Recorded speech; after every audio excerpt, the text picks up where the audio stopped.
Bueno, pues vamos con este quinto módulo en el que vamos a hablar de la dilatación en sí, qué es lo que podemos hacer para manejar mejor el dolor, cómo se desarrolla esta fase activa del parto y qué son las cosas más importantes que tenemos que saber en esta etapa. Quiero empezar hablándote de los métodos de alivio del dolor, porque bueno, el método más famoso, del que más se habla, es la analgesia epidural, que ahora te hablo un poquito de ella, pero es un método de alivio del dolor que es opcional. No todas las madres eligen utilizar la analgesia epidural para disminuir el dolor en el parto.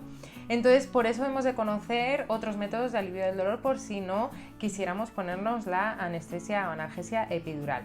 ¿Qué otros métodos tenemos? Pues como te he ido contando, todos esos métodos que nos han servido en la fase prodrómica también nos van a servir en esta fase, como es la música, como es el aroma, la libertad de movimiento. Recuerda, podemos seguir en la pelota moviéndonos y permitiendo a la pelvis que tenga esa libertad de movimientos para favorecer el descenso de la cabecita y para favorecer el alivio del dolor. También el masaje en la zona lumbar, como te decía, en la zona dorsal de la espalda también nos alivia mucho. También recuerda que nos puede ayudar la bañera. Si tienes la suerte de disponer en tu hospital de una bañera para la dilatación, puedes utilizarla porque ayuda mucho a aliviar el dolor.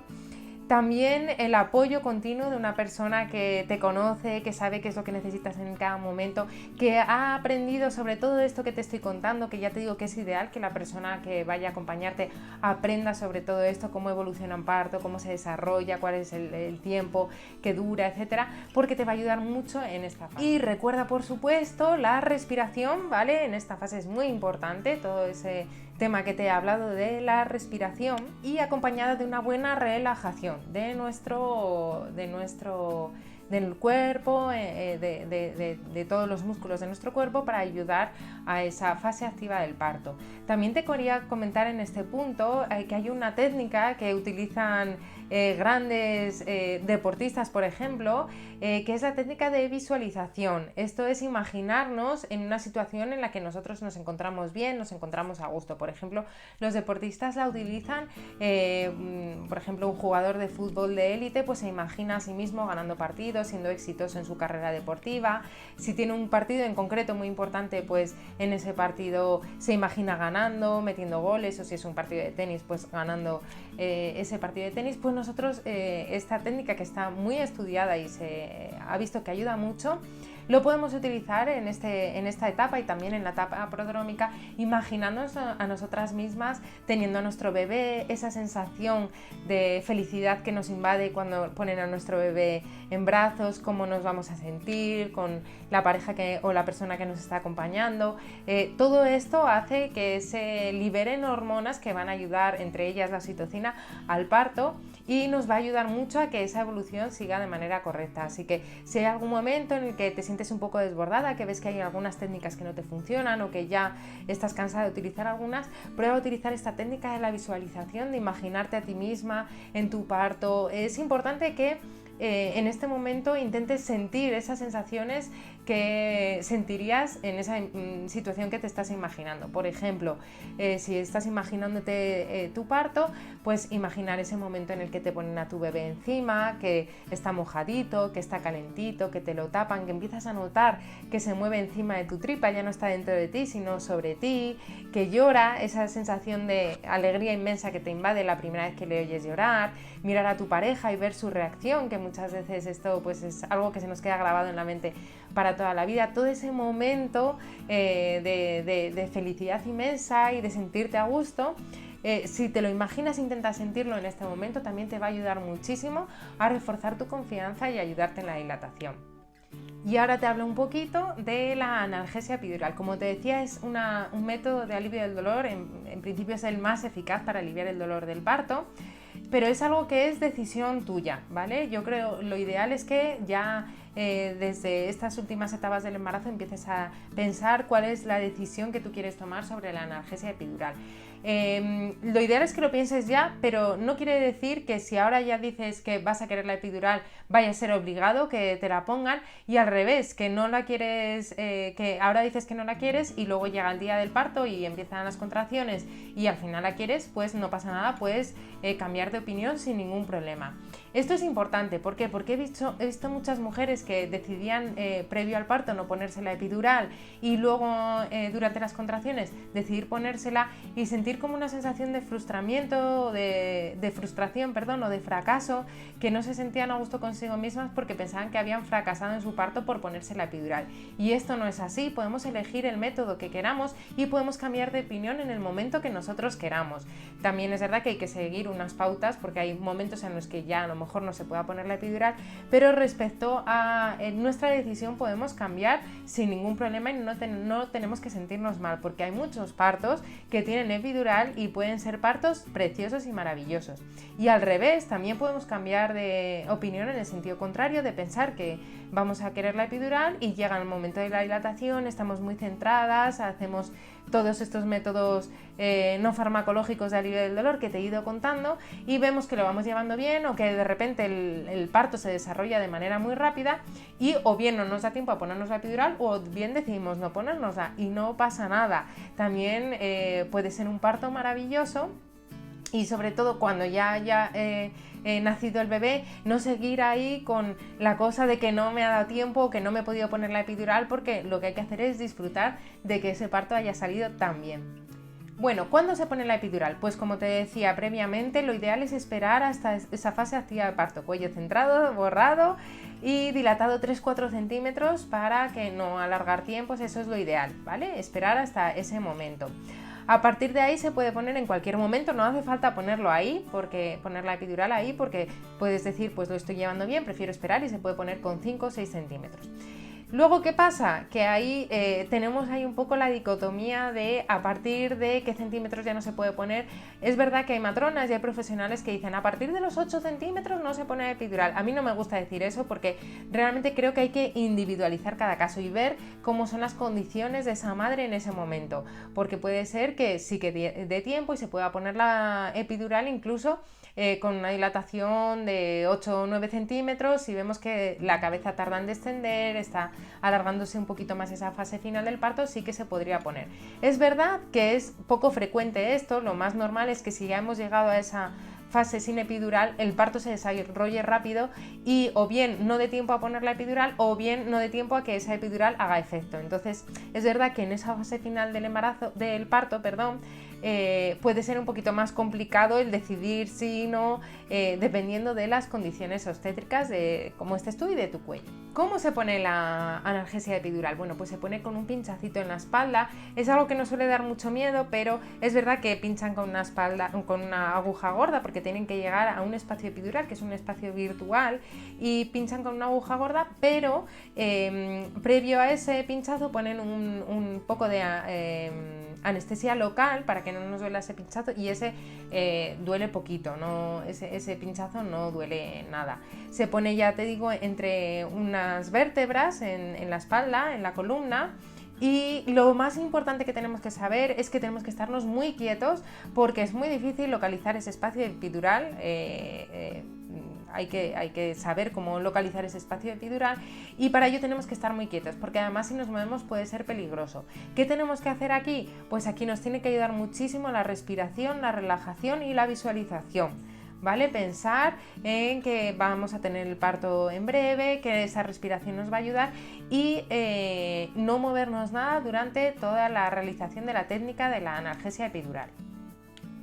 ¿Qué ventajas tenemos al ponernos la analgesia epidural? Pues primero que recibimos al bebé despiertos, que estamos, porque hay veces que se comenta de sedaciones, yo creo que ahora ya casi no se habla de sedaciones, pero bueno, que no tenemos ese miedo al dolor, le recibimos más tranquilas, más descansadas y no tenemos esa ansiedad, ese miedo al dolor. ¿Y qué inconvenientes podemos tener con la analgesia epidural? Pues primero que podemos tener una disminución de la tensión arterial, pero esto en general lo que hacemos es que ponemos unos sueros para evitar esta hipotensión. Entonces este caso de la hipotensión ya la verdad es que son casos muy concretos porque nosotros lo controlamos antes de que pase.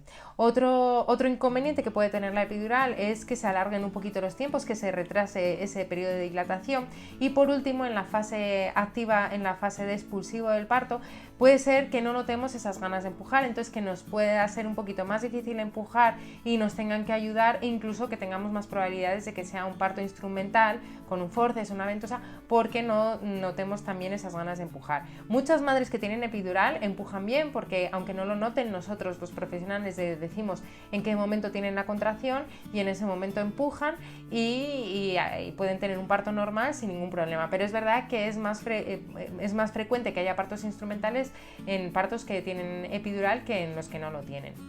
¿Y cuál es la analgesia que nos produce la epidural? Pues en realidad lo que hace la epidural es que normalmente nos duerme de cintura para abajo. Por eso en muchos hospitales no se puede levantarse o caminar cuando ya te han puesto la epidural. Como te decía, algunos hospitales ya que ponen unas dosis muy concretas de anestesia epidural para que las madres puedan seguir caminando mientras la tienen. ¿Qué efectos no deseados podemos tener con la epidural? Pues uno, que no nos haga efecto, ¿vale? Que sigamos con prácticamente el mismo dolor que teníamos previo a ponerla. Otro, que lo que llamamos que se nos parche, es que se nos duerman unas zonas del cuerpo y otras no, que nos quede una zona un poquito más dormida que la otra. Otro efecto que tampoco es deseable es que se nos duerma tanto que, pues eso, que no notemos las contracciones, que no podamos mover las piernas, etcétera. Porque con la epidural lo ideal es que dentro, aunque estemos en la cama, sigamos moviéndonos, que sigamos poniéndonos de lado, girándonos para un lado, busquemos esa simetría de la pelvis para facilitar el descenso de la cabecita.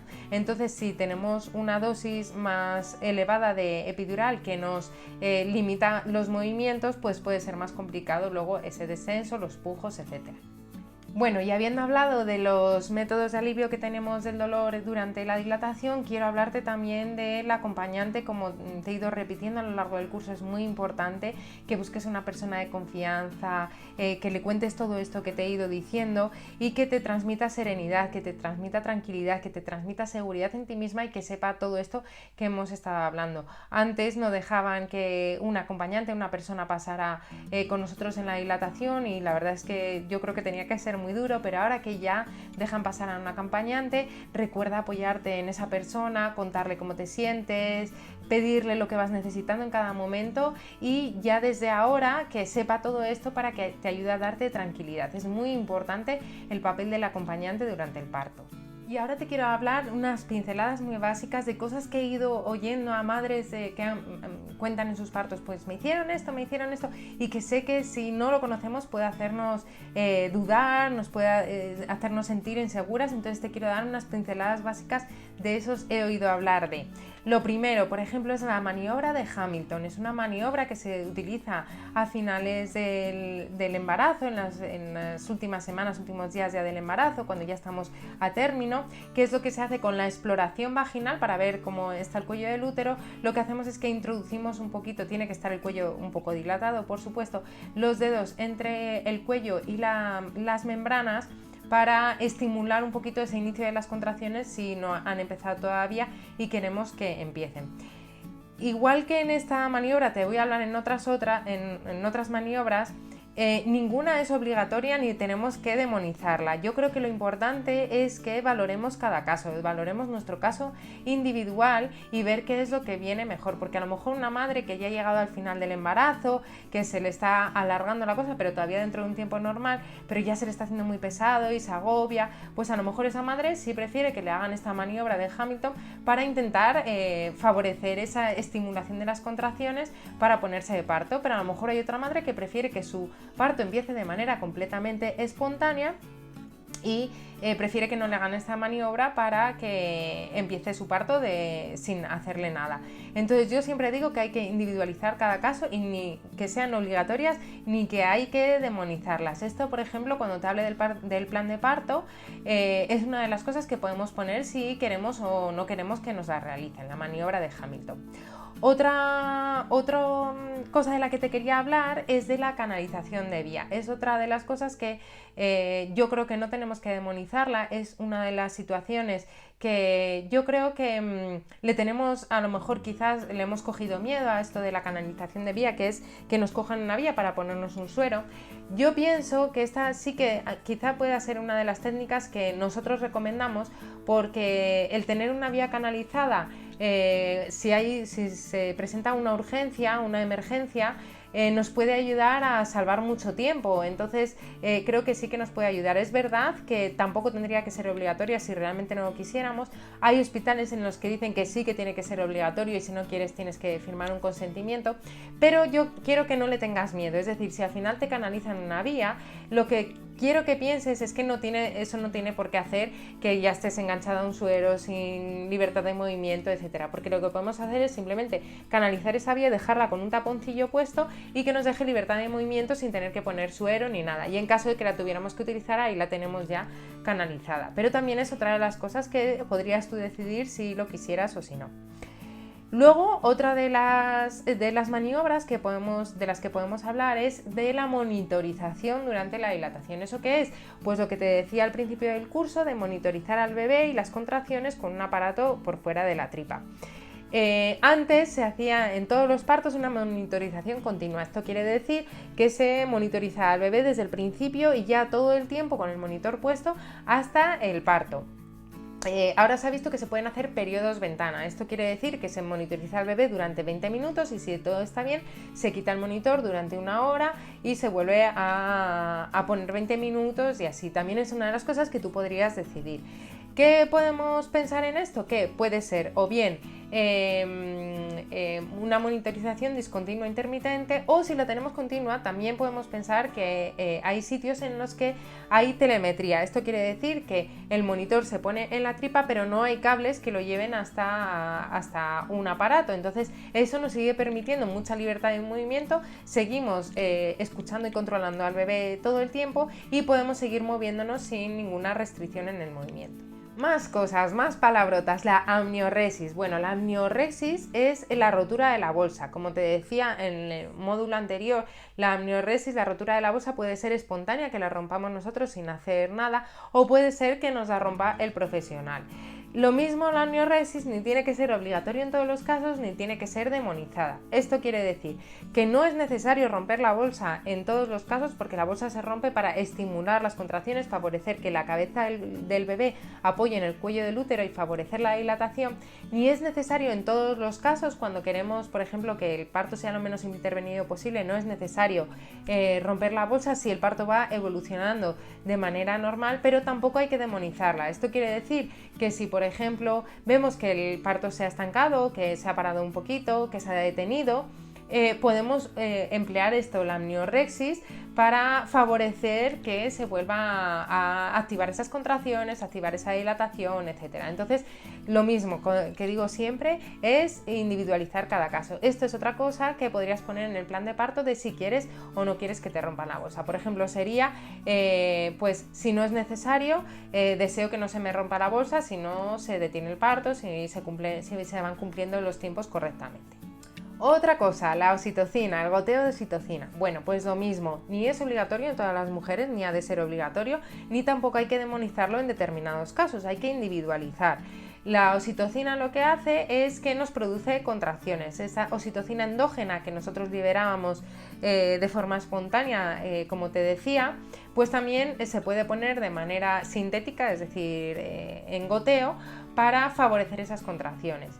¿En qué caso sí podría ser necesario? Pues lo mismo, cuando vemos que el parto se ha detenido, que se alarga en el tiempo y no evoluciona, se puede utilizar oxitocina para ayudar a esas contracciones. Pero no es necesario en todos los casos si el parto va evolucionando de manera normal. ¿Por qué? Porque si nosotros ponemos oxitocina exógena, es decir, la que ponemos en el goteo, estamos impidiendo un poquito que se libere nuestra oxitocina endógena. Entonces, en los casos que no sean necesarios, no hay por qué poner oxitocina. Es otra de las cosas que podrías poner en el plan de parto de si no es necesario, de ser ya que no se me pusiera oxitocina.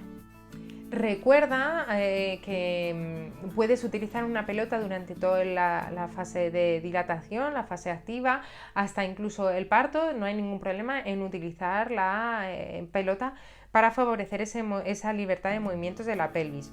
Luego también en muchos hospitales ha empezado a utilizarse lo que se llaman dilataciones paritorio, que esto es que en la misma habitación en la que estás dilatando y normalmente incluso en la misma cama que estás dilatando, esa cama se cambia y se adapta para la fase del expulsivo. Esto nos da más tranquilidad, más seguridad en no cambiar de ubicación, en seguir en el mismo sitio, para que haya como un continuum en nuestra fase de dilatación y en el expulsivo. positivo. Entonces, pregunta si quieres en tu hospital si hay dilatación paritorio para poder seguir en la misma ubicación y que te ayude en tu parto.